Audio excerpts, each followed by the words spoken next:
আসসালামু আলাইকুম, সবাই কেমন আছেন? আশা করছি সবাই ভালো আছেন। তো আজকে আমি একটা ছোট্ট ব্লগ নিয়ে চলে এলাম। তো আমাকে সকাল সকাল এই হুইল চেয়ার থেকে তুলে গাড়িটাতে বসাচ্ছে, কারণ আজকে অনেক দিন থেকে তোমার দিদিভাই বলছে কন্ট্রোলের চাল আছে কিছুটা, তো ওটা মুড়িটা ভেজে আনতে বলছে, কারণ একটু চাল ভাজা টাইপের হয়, খেতে ভালো লাগে। তার জন্য আমাকে অনেক দিন থেকে বলছে। তো আজকে সকাল সকাল এত ঠান্ডা পড়েছে কি সে আমাকে জ্যাকেট পরিয়ে দিচ্ছে, কারণ আমি নিজে হাতে জ্যাকেট পরতে পারি না। তো ও আমাকে জ্যাকেট পরিয়ে দিচ্ছে। তো এখন আমি যাব মুড়ি ভাজতে। যদি তোমাদেরকে ভিডিওটা ভালো লাগে তো প্লিজ একটু চ্যানেলটি সাবস্ক্রাইব করে ফলো করে লাইক শেয়ার কমেন্ট অবশ্যই করবে। তো এখন আমি বেরিয়ে যাচ্ছি আমাদের ঘর থেকে। তো ওই দেখো তোমার দিদিভাই আমাকে গাড়িটাতে চালটা ভরে দিচ্ছে, কারণ এই ডিক্কিটা সবাই ভাবে কি আইসক্রিম বিক্রি হয়, কেউ কেউ ভাবে আবার কি ব্যাটারি লাগানো থাকে, কিন্তু সেটা না, এটা একটা ডিক্কি সামান ভরে রাখার জন্য।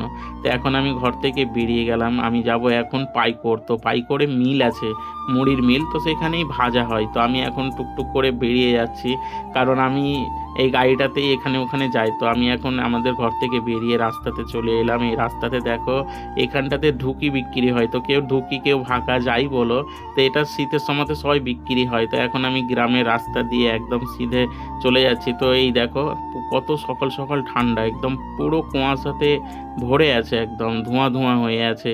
তো এখন আমি সিধে চলে যাব। তো তোমরা একটু দেখো আমাদের গ্রামটা কেমন লাগে, তোমাদেরকে অবশ্যই কমেন্টে জানাবে।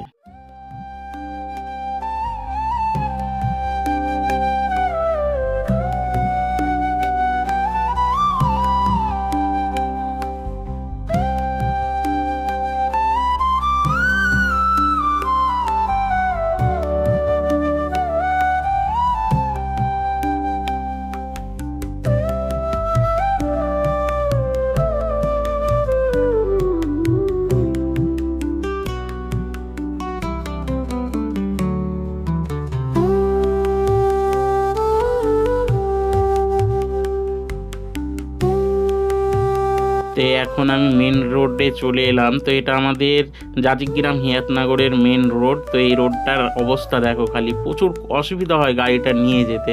তো এই রাস্তা ধরে এখন আমি সিধা চলে যাব হিয়াতনগর। তো এই হিয়াতনগর থেকে দেখো হিয়াতনগরে চলে এলাম, কারণ ভিডিওটা একটু ফাস্ট করেছি, কারণ অনেক লং হয়ে যাবে, কারণ তোমাদের হাতে তো সময় নাই লং ভিডিও দেখার। তার জন্য আমি একটু ফাস্ট করে ভিডিওটা একটু তাড়াতাড়ি করে দিচ্ছি। তো এখন আমি হিয়াতনগরে চলে এসেছি। তো হিয়াতনগর থেকে আমি মুরারই জঙ্গিপুর যে রোডটা আছে সেই রোড দিয়ে চলে যাব পাইকোর। তো এখানটাতে এত জাম থাকে কি আমার খুব প্রবলেম হয়। তো এইমাত্র আমি জাস্ট মুরারই রোডটাতে চলে এসেছি। তো এই রোড দিয়ে একদম পাইকোট যাব আমি।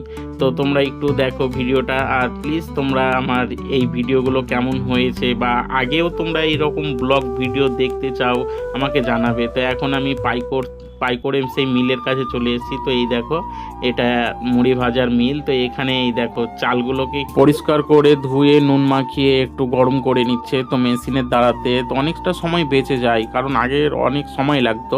তো এইভাবে গরম করে তারপরে বালিতে করে মুড়িটা ভাজা হয়। তো এখানে মেশিনগুলো ঘুরছে, তো এই ঘোরার সাহায্যে দেখো এখন মুড়িটা কি তাড়াতাড়ি ভাজছে। তো আমাদের মুড়িটা প্রায় ভাজা কমপ্লিট হয়ে এসছে। তো এখন আমরা মুড়িটা নিয়ে বেরিয়ে যাব। তো এই দেখো আমার ছোট জামাইবাবুটা মুড়িটা নিয়ে এসছে। তো মুড়িটা কেমন হয়েছে তোমরা একটু বলবে। এই দেখো মুড়িটা খুব সুন্দর হয়েছে ভাজা, কারণ কন্ট্রোলের চাল তো একটু ভাজা ভাজা মানে চাল ভাজা টাইপের লাগে।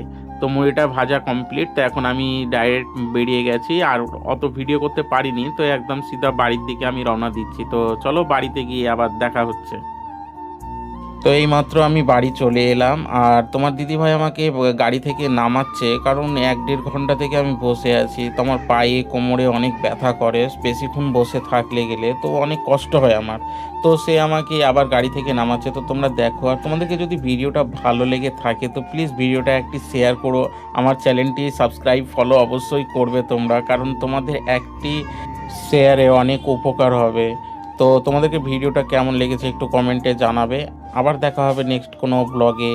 বাই, টাটা, ভালো থাকবে, সুস্থ থাকবে।